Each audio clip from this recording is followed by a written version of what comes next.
All right, many thanks for staying tuned to Superdawn right here on Super Screen Television. We just finished a segment of the program, and now we're looking up to the second segment, which is the last phase of the program this morning. And today we're going to this segment rather, we're going to be looking at self empowerment for youth development.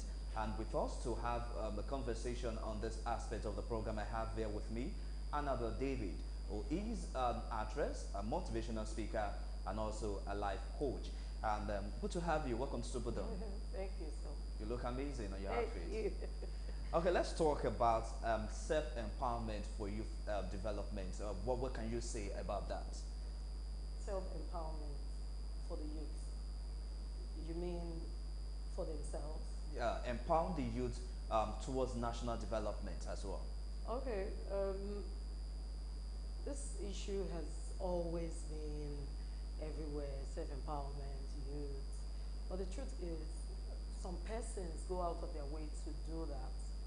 But self-empowerment in general, I would say to the youths, if nobody is coming up to empower you, if nobody is coming up to assist you, I believe we can do things on our own, because there are a lot of persons out there that don't even have help. They don't have anybody to look up to. They don't have any of these, let's say, godfather or godmother. They just go out there. They search for something to do, and before you know it, they're there. They tell the story. Oh, that's the sex, right? Yeah. Okay. Anyway, it is said that this is is a country where white-collar job has been heralded as the most important thing. Everybody graduates from the university, and then you want to start knitting tie, just the way Olamide is and the way Blessed is, having his red tie on. But a lot of people don't believe in actualizing or creating something for themselves, and it all starts with acquiring skills. People don't believe in acquiring skills. Do you agree that it is very important for someone, an individual, to have a skill that they will become master of? Certainly. Yeah. Okay. Yeah, everybody should have a skill. The thing is, everybody has skill. God created us in such a way that he gave everyone talent. When I talk to some youth, I tell them, if you are looking for, like you said, white-collar job, you want to wait for somebody to give you one oil company. When hunger blasts you, you will remember the talent that God has given you. A lot of persons, when they tell their story, for example, there's one musician, he said when he started, he wanted to be something else, not even a musician. But when he struggled and struggled, he couldn't do that. He now discovered one day that he sings. And people tell him, guy, sing this song, go somewhere. That's how he pushed and he came up as a good musician. I don't want to mention him. But what I'm saying, even comedians and some of them, when they tell their story, if we put in something, for example, a few days ago, I came across a girl that was babbing. And I was touched. I was so carried away. I went to meet her and I spoke with her, and she said, there's no job anywhere. This is my certificate. She laminated it and put it in her office. And somehow she started babbing in front of her house. She said she struggled to buy clipper. Started babbing in front of her house. She showed me what she used to sterilize, and barb the next person. Some bring their clippers. Just like that, she started raising money. She got a portable place. The way she designed the place is when you enter that she arranged the whole thing herself. So I want to believe that most Nigerians, actually the youths of today, because the Nigeria of today will push you out to do something. Because by the time you call one uncle and one auntie, and call one brother or one sister or one friend somewhere, I broke, I need 10,000. Please, can you help me with 5,000? Maybe when one tell you something, people easily say, he just insulted me because of how much. You don't have it. So whatever you see outside, you take it. So by the time you start seeing those things, I don't think you need somebody to tell you to come down and do something for yourself. Now, talking about achieving success and becoming meaningful in life and society, if you look at other climes, there are systems being put in place to help their youth become empowered for national development. But in our climb here, we really do not have that. And then again, I wouldn't not blame some youth who have skills, who have talent, but then they're not putting it into use. Being a motivational speaker, and there are some youth out there who are watching right now, what do you think they can do on their own to work on their talent, develop it, and make it meaningful first to themselves, their family, the society, and the nation at large? The thing is, youths of today, I discovered something while talking with them. I discovered that if you get close to them, you talk with them, you assist them with one thing or the other, you give them morale.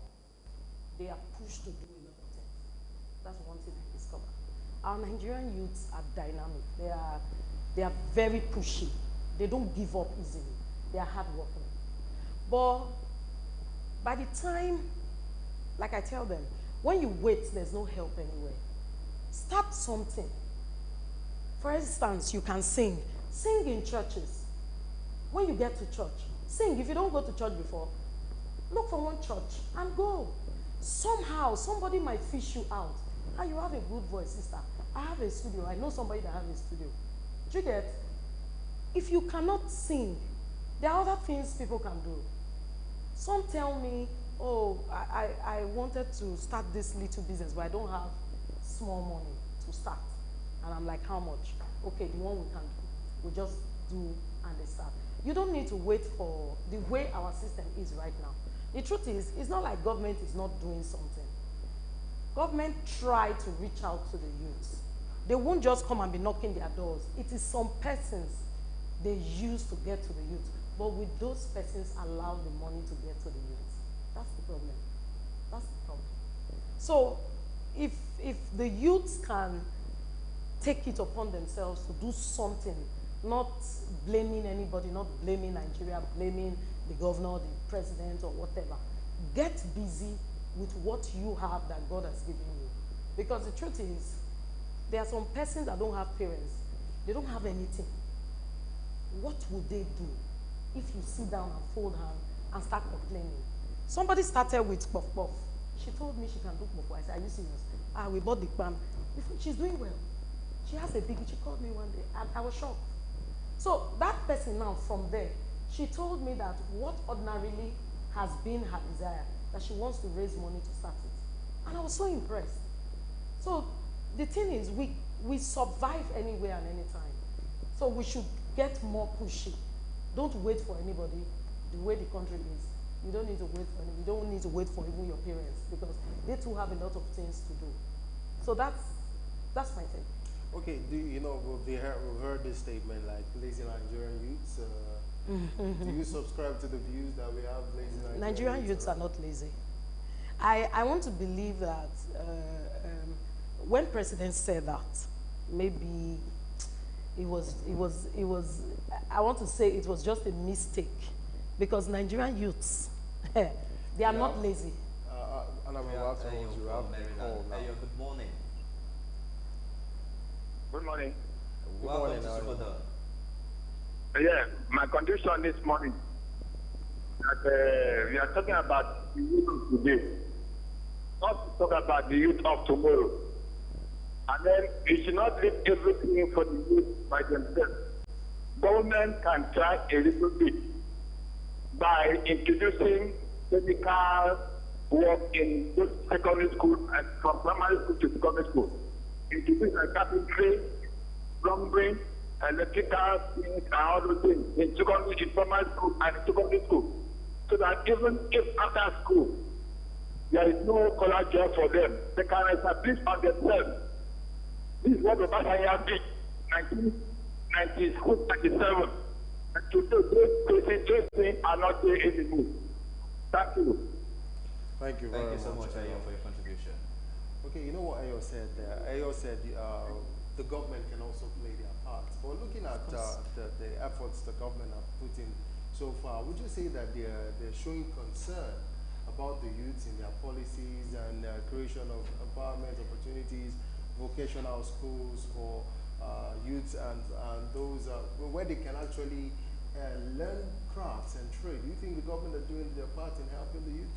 like I said, I still believe there is no sane man or sane woman that will be a governor or a president and neglect the youth. Do you understand? I don't think somebody will come up to be a governor or a president and say, oh no, let the youth die there. It's their business. Let my children go abroad. I want to believe that they have something in store for the youth. But trying to play it out, I think, is the problem. Sometimes we hear cases of, oh, this and this was sent. The other day I heard that government wanted to help some youths. They asked them to fill some form, submit it. They'll go through a training. After the training and the seminar, they'll start up whatever business they want to do from 300,000. And I don't think I've heard about that again. That one was like 2-3 weeks ago. And they said they will start this period. I've not heard anything like that. I'm saying that much as they plan to want to do it, some person somewhere just feel, what is the need? Yeah. I'm sorry to quote him. We have Pascal from Onipan. Pascal, good morning. Good morning. Many thanks for joining us on Superdawn. I'm enjoying the program very much. Thank you very much. But I want to ask you a question because I know my age now, and I was told from my day one that youth are leaders of tomorrow. I want to ask if we are the leaders of tomorrow in the real life or in dream, because from my day one to today, the same people are still ruling Nigeria, the same set of old men, the same set of people. So this youth, I want to know if you are the leaders of tomorrow in the dream or outside this country or in real life. Thank you. This is what I want to ask. Thank you very much. Thank you so much, Pascal, for your contribution. Okay, Pascal, I don't know if you've heard of this statement before. Today was yesterday's tomorrow. So, but let's just get your response to what Pascal said. I always resent to that word, the youth are the leaders of tomorrow. In my own talk to the youth, I always tell them they are the leaders of today, not tomorrow. Because the tomorrow is today. Before you go anywhere tomorrow, you need to plan for it. So they are the leaders of today, not tomorrow again. Now, when I say that, I support that with talking to them, letting them know how special, how important they are, first of all. Some persons don't really know themselves until you start making them realize. Some lose trust in themselves. Some just think, I can't do it, I'm not good enough. That person doing it also felt that way before he or she came up strong. So if we try to make things right in our own little way, the government also do their own in their own little way. For example, even if you can't reach out to the main thing, at least fix light. Give us light. Some persons that want to do barbing job business, they will have lights to do their business. Give us good roads. Give us water. Nigerians always know how to juggle it out. If we have good water, good roads, lights, I think, then hospitals, I think we are just fine. Okay, I strongly believe, in wrapping up now, I strongly believe that self-empowerment does not have to do with just getting a vocational skill. I mean, the papers this morning, we saw how a 32-year-old emerged as a speaker in Oyo State House of Assembly, and also 34-year-old emerged as speaker in Plateau State House of Assembly. What are other life skills a youth must develop to ensure that he has those skills that will groom him to become a success in life tomorrow, as we wrap up now? Okay, first of all, like I said, the word says train up a child in the way he or she goes. When he or she is old, they will not depart from it. When you see a child that is well groomed, well trained, well nurtured, you will know that that child will go places. So such children are the kind of children you build up. Those persons you mentioned in House of Rep and all of, somebody backed them up there. They didn't just wake up to go there. Somebody saw that this person is good. He has something upstairs. So they pushed him. So that is it. If you arrange yourself, they say when a child washes his hand well, he can eat with the elders. If you are intelligent, you're good in what you're doing, you have the skill upstairs, people see you and they give you a push, and that's it. All right, thank you so much. Another David, a motivational speaker, life coach, and also an actress who has been with us in the studio this morning to do justice to the topic we just discussed right now, empowerment for youth development. Many thanks for Thank being you. our guest on the show this Thank you. morning. And that's the much we can take on this Tuesday edition of Superdawn this morning. We said quite a lot, but we're watching out on the inauguration of the 9th Assembly Principles. Super School definitely bring you up to speed with all the latest details surrounding that. I'm Blessed Omono, say many thanks for joining us on this edition. Let's do it again, God willing, tomorrow morning. It's bye for now. And for all those who called us in the program, we want to say a very big thank you. On behalf of the entire production team of Superdawn today, we're saying have a beautiful day. Up next is the news at 10. My name is Olamide Onga, and tomorrow is another day. We'll be here, same time, same station, to give you something interesting, another exciting news of Superdawn on Super Screen Television. It's bye for now.